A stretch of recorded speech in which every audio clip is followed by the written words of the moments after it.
Jednoznačne áno. Ja osobne som po 5 rokoch len na kalistenike vyzeral nejako takto.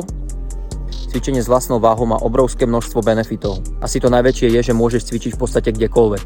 Osobne si myslím, že kalistenika je najlepšie cvičenie na svete. Cvičili ho už v starovekom Grécku a v starovekej Číne.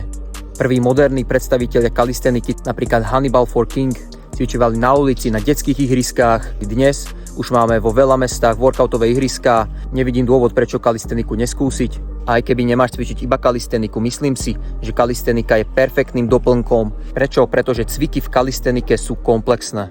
To znamená, že jednak precvičíš viacero svalových partí zároveň, za druhé, tieto cviky aj pália viacej kalórií. Čím komplexnejší cvik, tým viacej kalórií páli. Rovnako tak napríklad mŕtvy ťah alebo drep sú komplexné cviky.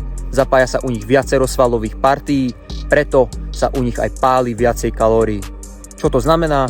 Väčší benefit.